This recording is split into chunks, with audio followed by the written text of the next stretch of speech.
어제 오후 1시 40분쯤 부산 재송동 아파트 단지 옆 폐가에서 원인이 확인되지 않은 불이 나 바로 옆 창고로 번지다가 40여 분 만에 진화됐습니다. 오늘 새벽 1시 10분쯤 부산시 남구 문현동의 폐가에서 불이 났습니다. 버려진 집이나 흉가에 들어가 동영상을 촬영해 올리는 유튜버가 숨진 지 오래된 노숙인의 시신을 현장에서 발견했습니다. 고령화와 인구 감소에 직격탄을 맞은 농어촌. 여기가 문 앞이요. 사람의 발길이 끊긴 집은 어느새 폐허로 변했습니다. 무엇이 보인가? 아무것도 안 보이잖아. 근데 이렇게 폐가를 만들어갖고 동네 사람들이 영 불편해. 서울 한복판도 예외는 아닙니다. 발길이 끊긴 채 방치된 빈집이 주변 환경까지 잠식하고 있습니다. 이 집이 그 바람에 의해서 무너지지 않을까. 지하로 물이 범람해서 들어가서 온통 물바다가 된 적도 있고. 전국에 방치된 빈집은 공식 통계로만 13만 4천 채에 달합니다. 문제는 이 숫자가 앞으로 더 늘어날 거란 점입니다. 빈집 하나가 생기면요, 그 빈집이 전염성을 가지고 그 옆에 또 빈집을 만들어 간다는 거예요. 오늘의 빈집 하나가 내일은 도시 전체를 비워버릴지도 모릅니다. 오늘의 팩트체커 김혜린 기자와 함께합니다. 김 기자, 빈집 문제가 이제 단순한 주거 공시를 넘어서 지역 소멸 경고음이 되고 있다고요? 맞습니다. 빈집은 특히 인구 감소에 직격탄을 맞은 농어촌 지역에 집중돼 있었습니다. 네, 그중에서도 빈집이 많은 지역에 직접 다녀왔다고요? 네, 전라남도는 빈집이 2만 채를 넘어섰습니다. 전국에서 가장 많은 수를 기록하고 있었는데요. 현장은 어떤지 직접 찾아가 봤습니다. 전남 영암의 한 마을. 마을 안쪽으로 들어서자 사람 키만큼 자란 풀숲에 완전히 뒤덮여 지붕만 겨우 보이는 집 한 채가 나타납니다. 무성한 수풀에 가려 바로 인접한 뒷집은 앞을 내다보기조차 힘듭니다. 참다 못한 주민이 직접 팔을 걷어붙여 봤지만 무섭게 자라는 풀의 기세를 막기엔 역부족이었습니다. 여기를 한번 잘랐어요. 이번 가을에. 큰 나무는 잘랐는데 잔풀이 살아가지고 또 이렇게 커. 대문 역시 이미 형체를 잃어 내부로 들어갈 길조차 찾기 힘든 모습. 주민들은 이 집이 비어있던 정확한 세월도 가늠하기 어렵습니다. 집이 비은 지는 그럼 한 몇 년 된 거예요? 몇 년이 아니라 겁나 오래됐네. 한 30년 됐을까? 30년 안 됐을까? 이 작은 마을에서 제작진이 확인한 빈집만 4채. 전라남도는 지난 5년간 120억 원을 투입해 빈집 8천여 채를 정비했지만 여전히 전국에서 가장 많은 2만여 채의 빈집이 남아 있습니다. 소유자를 찾는 것부터가 난관입니다. 가장 큰 어려움은 먼저 소유자를 파악하는 데 먼저 힘든 경우도 있고요. 소유자를 또 파악이 됐다 해도 동의를 안 하는 경우가 많이 있기 때문에. 상황은 다른 지역도 마찬가지입니다. 관광 명소인 한옥마을로 유명한 전주시. 하지만 한옥마을에서 차로 10분 남짓만 나가면 무너진 지붕과 담벼락이 드러난 빈집들이 늘어서 있습니다. 쓰레기와 부식된 건축자재가 뒤엉켜 흉물로 변한 집. 늦은 밤 골목에 스민 스산함은 주민들의 불안을 키웁니다.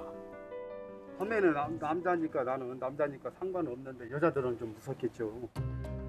처음부터 이렇게 빈집이 많았던 것은 아닙니다. 하나 둘 문을 닫은 집들이 방치되면서 또 다른 빈집이 잇따라 생겨났습니다. 제가 여기 12년도부터 했으니까 그때는 이 정도는 아니에요. 이 정도는 아니었는데. 빈집은 단순한 주거 문제를 넘어 안전과 범죄, 환경 리스크로 번지고 있습니다.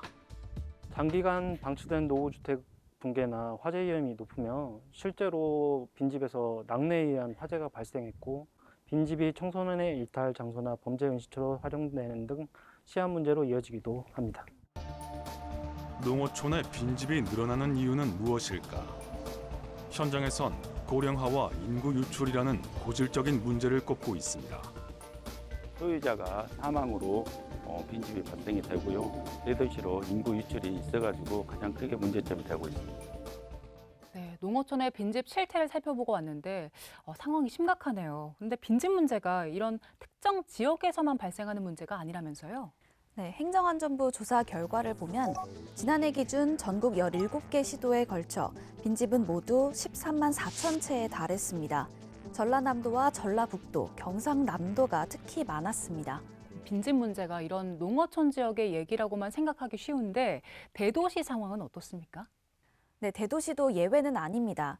특히 부산은 7개의 특광역시 가운데 유일하게 빈집이 1만 호를 넘어선 지역입니다. 도심에도 빈집 문제가 확산하고 있었습니다. 20여 년 가까이 방치된 빈집이 모여있는 부산 동구 초량 1동. 오래된 벽은 금방이라도 무너질 것처럼 불룩하게 솟아있고 여기저기 금이 간 풍경입니다. 곳곳에 부서져 내린 잔해들은 주민들에게 공포가 된 지 오래입니다. 건물에 균열이 가서 앞집 또는 옆집에서 태풍이라든지 또는 폭우가 왔을 때 그 건물이 무너진다라는 그런 위험을 많이 느끼고. 지방 대도시에 늘어나는 빈집은 수도권 쏠림 현상을 그대로 드러냅니다. 지난해 부산 인구는 333만여 명. 불과 4년 사이 11만 명이 줄었습니다. 줄어드는 인구만큼 빈집은 빠르게 늘어납니다. 노령 인구 1인 가구가 사망하시게 되면은 인구가 감소하다 보니까 또 자연스럽게 생기는 빈집, 또 청년 인구가 또 유출되고. 부산시는 빈집 정비를 전담하는 부서를 신설하고 47억 원을 들여 180채를 정비할 계획이지만 오래된 주택들이 빽빽하게 붙어 있어 철거부터 어려움에 부딪힙니다. 철거 동의가 이루어졌다고 해도 저희가 이제 그 기술적으로 철거하는 난이도도 굉장히 높고, 이게 옛날 집들은 집집마다 이제 너무 인접하다 보니까 이 집을 하나를 철거하기 위해서 이제 많은 부대공사가 들어가야 되거든요. 빈집 위기는 대한민국의 심장 서울도 예외는 아닙니다. 서울 종로구 충신동의 골목. 우편함엔 주인을 찾지 못한 고지서가 가득 쌓였고 현관문에 붙은 각종 딱지는 사람이 오랫동안 드나들지 않았음을 보여줍니다. 성곽마을 특성상 급경사에 집들이 몰려 있어 관리조차 쉽지 않습니다. 집을 수리를 해야 되는데 거기가 낭떠러지라 수리할 수도 없고 수리하려고 하는 업자들도 없고. 좁고 가파른 골목길은 화재라도 나면 소방차 진입조차 어렵습니다. 여기가 불 나거나 어떤 화재가 날 경우에는 다 죽어요. 소방차가 올라올 수도 없고. 도심의 빈집은 농어촌과는 또 다른 문제를 안고 있습니다. 충신동은 2005년 재개발 구역으로 지정됐다가 2017년 해제되면서 사업이 멈춘 지역. 빈집은 늘었지만 정비는 멈췄고 주민들만 갈등 속에 갇혔습니다. 시를 놀래도 고쳐야 시가 들어오지 고치지 않으면 시가 들어옵니까? 또 동네 사람들끼리 서로 간에 분쟁이 있어가지고서 또 안 되는 이유가 있어요. 문제는 앞으로입니다. 2040년이면 전국 주택의 30%가 40년 이상 된 노후주택으로 바뀌게 됩니다. 인구 감소와 더불어 재개발, 재건축이 제때 추진되지 않는다면 도심의 빈집도 걷잡을 수 없이 늘어날 수밖에 없습니다. 네, 지방뿐만 아니라 서울이나 부산 같은 대도시도 빈집 문제가 큰 과제가 된 것 같네요. 맞습니다. 전국적으로 빈집이 증가하는 추세는 또 다른 통계로도 확인할 수 있었는데요. 2020년에 실시된 인구주택 총조사 결과를 보면 12개월 이상 사람이 살지 않는 빈집은 38만 7천여 채로 조사됐습니다. 2005년 당시 19만 채에서 2배 이상 늘어난 겁니다. 크게 늘었네요. 그런데 앞으로 저출산 고령화가 심화할수록 이 빈집도 더 큰 폭으로 증가할 텐데 빈집이 이렇게 늘어나면서 여러 가지 사회 문제도 지적되고 있다고요? 네, 전문가들은 빈집이 생기면서 마을 전체가 슬럼화되는 현상이 마치 질병이 전염되는 것과 비슷하다고 설명합니다. 전문가들은 빈집 확산을 전염성에 비유합니다. 위생 악화는 물론 노후로 인한 안전사고 우려와 범죄 위험까지 방치하면 지역사회 전체의 기능이 마비될 수 있다고 경고합니다. 빈집 하나가 생기면요, 그 빈집이 전염성을 가지고 그 옆에 또 빈집을 만들어 간다라는 거예요. 깨진 유리창 이론이라는 게 있는데 유리창이 하나 깨지게 되면은 이거는 그냥 좀 관리되지 않는 거구나. 그래서 또 돌을 던져갖고 또 깨지게 하고 그 빈집이 그렇게 계속 번지다 보면은 그 지역은 낙인이 찍히게 되겠죠. 그동안 빈집 문제를 키운 원인 중 하나로 불합리한 세금 제도가 꼽혀왔습니다. 빈집을 철거하면 나대지가 되어 오히려 재산세 부담이 늘어나다 보니 소유주 입장에선 철거할 유인이 부족했던 겁니다. 그냥 빈집 상태로 있으면 재산세가 뭐 거의 적은데 그걸 철거를 하게 되면은 재산세라든가 세금 부담이 많아지니까 굳이 철거를 안 하고 방치하게 되는. 결국 정부는 빈집을 철거한 토지에 대해 재산세를 감면하고 3년 안에 새로 건물을 지을 경우 취득세를 완화하는 내용의 세제 개편안을 내놨습니다. 더 큰 위험은 미래에 있습니다. 100년 뒤 대한민국의 인구는 지금의 절반가량으로 줄어들 것으로 예측됩니다. 줄어드는 인구만큼 필연적으로 늘어나는 빈집. 문제는 빈집 문제를 총괄할 컨트롤 타워가 부재하다는 겁니다. 현행법상 빈집은 소규모 주택정비법과 농어촌 정비법에 따라 도심과 농어촌이 나뉘어 관리되고 있습니다. 각 시군 구청장이 빈집 정비 계획을 세우고 이행하도록 정하고 있지만 지자체의 재정 상태에 따라 상황은 천차만별입니다. 빈집을 우리 도에서는 한 40억을 투입해서 지금 사업을 하고 있는데요. 그 예산으로는 빈집을 정비하기는 좀 어려운 점이 많이 있다고 말씀드리겠습니다. 성면 처리와 같은 특수 비용이 추가로 발생해 지방 재정만으로는 감당이 어려운 실정입니다. 이에 대응해 정부도 4개 부처 합동으로 종합계획을 발표하는 등 대책 마련에 나섰지만 도시와 농촌을 따로 관리하는 이원적 체계는 여전합니다. 게다가 빈집 정비를 위한 예산 역시 턱없이 부족하기만 합니다.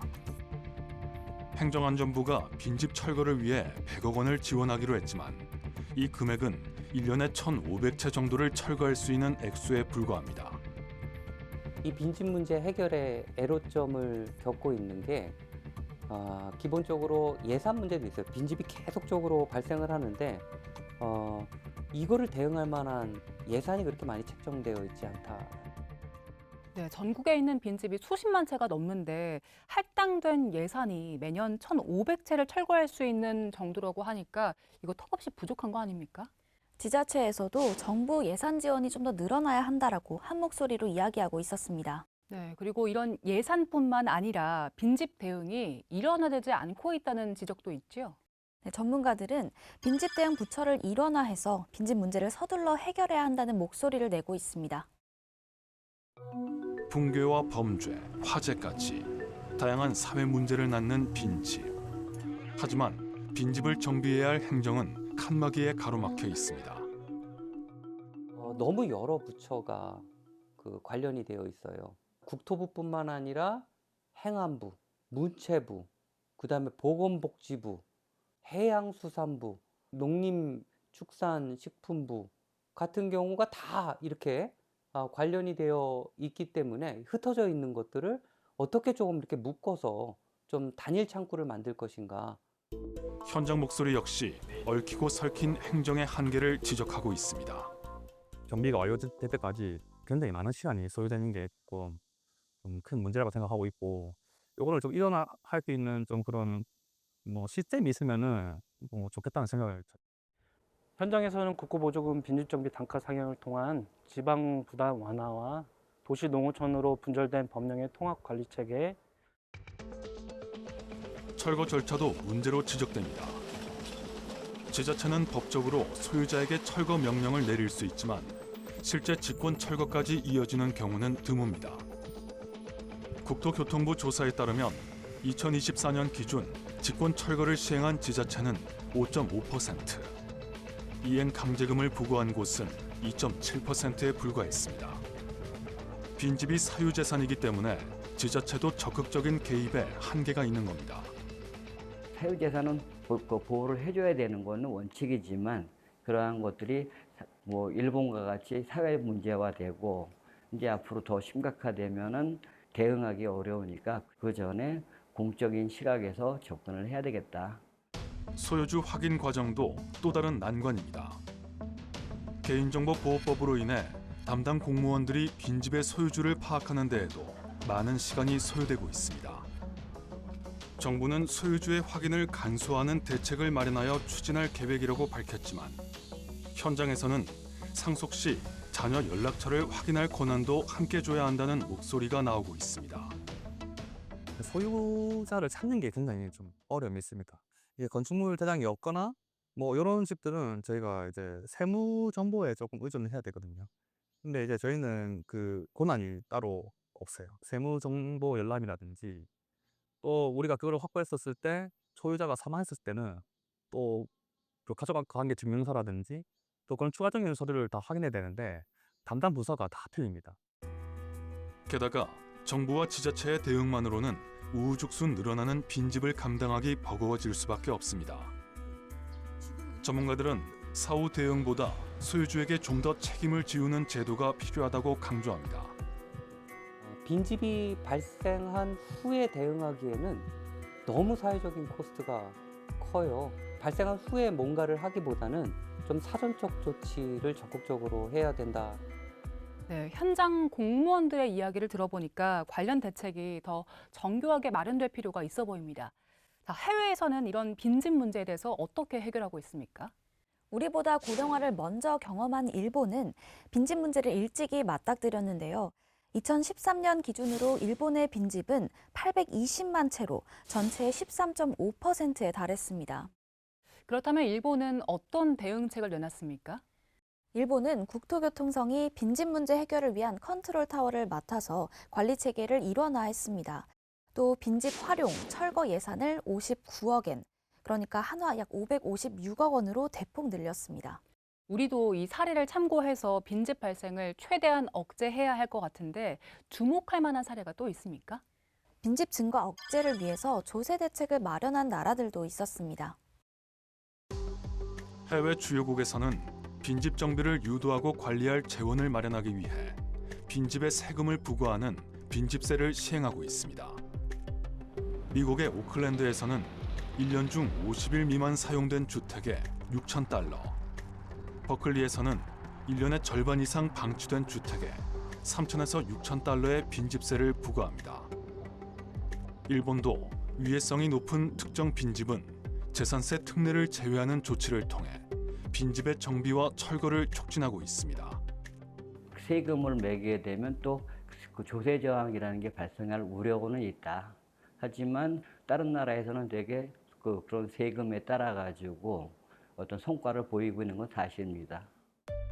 국내에서는 최근 민간 공동체를 중심으로 빈집을 새롭게 활용하는 시도가 이어지고 있습니다. 전남 완도군 용암마을에 위치한 하얀 집.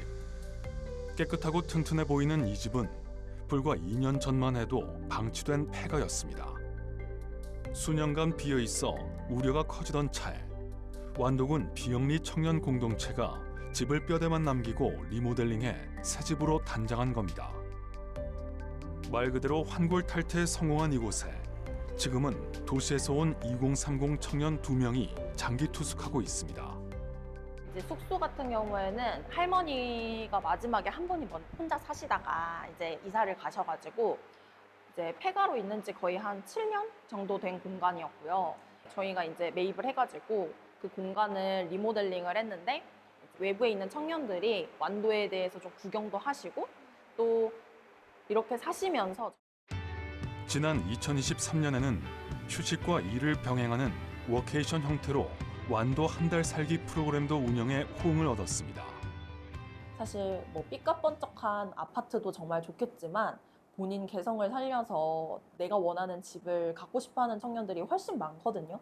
살 수 있는 공간만 좀 늘려주신다면 아마 젊은 친구들이 알아서 쏙쏙 들어가서 원하는 대로 꾸며 살지 않을까 그렇게 생각하고 있어요.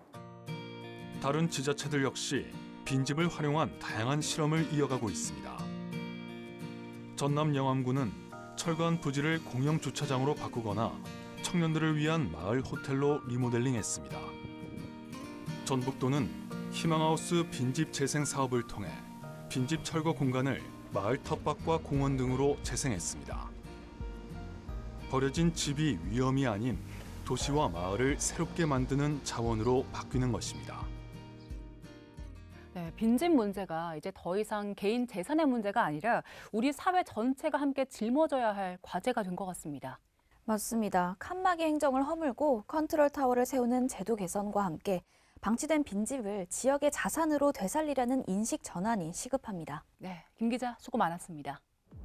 오늘 팩트 추적은 여기까지입니다. 저희는 다음 시간에도 현상 이면에 숨겨진 사실을 쫓아 시청자 여러분 목소리에 귀 기울이겠습니다. 함께해 주신 여러분 고맙습니다.